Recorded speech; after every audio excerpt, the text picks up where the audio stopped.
English shorthand dictation at 100 words per minute. Ready? Start. India as perhaps the one most responsible for converting the concern about environment from a concern of the affluent and elite to the concern of the poor and for the poor. Path-breaking address at the UN Environment Conference in Stockholm in 1972 swung away attention from the peripheral issues of the environment to the real issues of the environment, that of the relationship between the environment and development. It is therefore appropriate that this award has been named after her. It is a testimony to her contribution to protecting the environment and to raising an awareness about the environment. Today, we need much more systematic study about how the environment links with development. The interlinkages, although they are there, are not known precisely enough. The connection between the specific a causative factors such as degradation in or deforestation and how that affect the long-term prospect or how that really affect the environment is still not known precisely enough to be assigned a specific economic value so that it can be measured and countered each plan or in each project. No further study is required to see that degradation of the environment also reduces development and degrades development. That is known and established, and nobody today needs convincing of that. What we need to look as it is to see how conservation consolidates and reinforces the process of growth, and this must become the basic parameter of our measurement.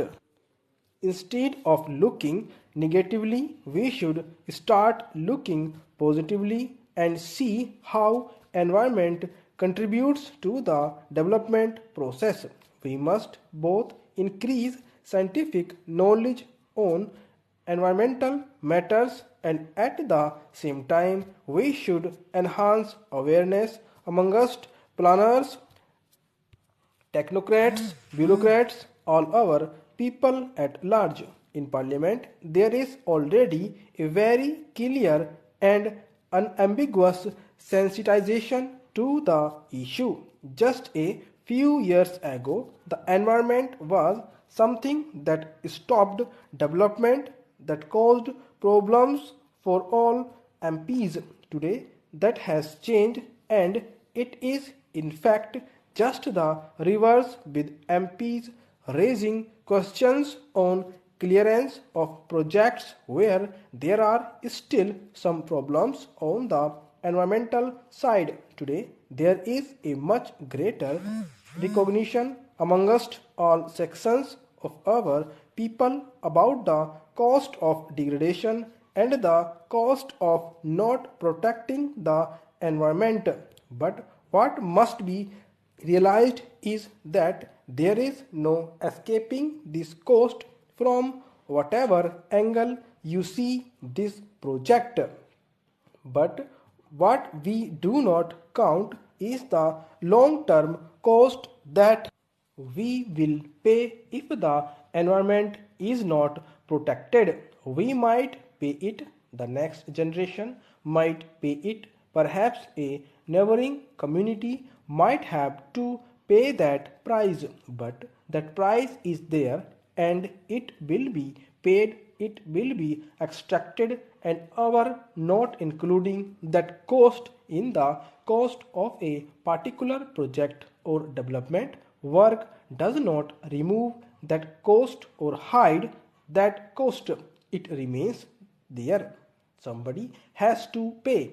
And the more we develop, the more we realize that many of the steps that we had taken in our earlier phases of development, where this cost had not been totaled into the cost of the project, we are having to pay that price today, and the price that we are paying is very heavy. It is very difficult to link things specifically, but almost everyone will agree that the droughts and the floods that we have had this year are influenced very substantially by the degradation of the environment, by deforestation, by various steps that we have taken without caring enough.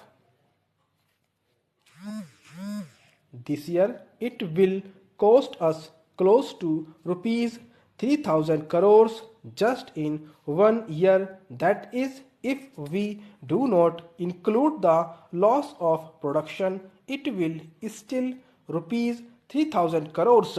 With the loss of production, it would be a vast figure. So the price is being paid. It is being paid in different places by different generation, by different communities.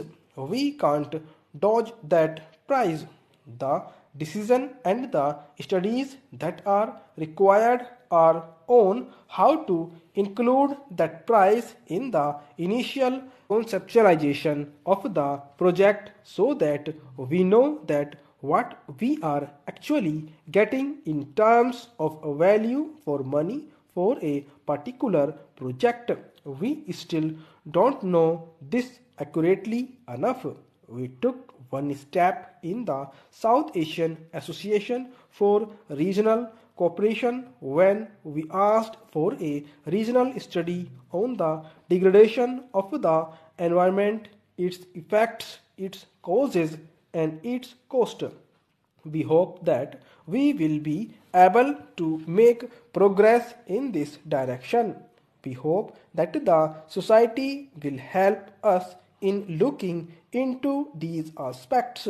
The Bombay Natural History Society deservedly has been awarded the first Indira Gandhi Paryavaran Puraskar. The society for over a century has taken remarkable pioneering initiatives decades ahead of its time in making continuing and invaluable contribution to our knowledge of India's flora and fauna. The society has undertaken fundamental research. Its collections constitute a repository of basic knowledge about ourselves and our country. Today, we pay with this award our highest tribute to Dr. Salim Ali. Also, stop.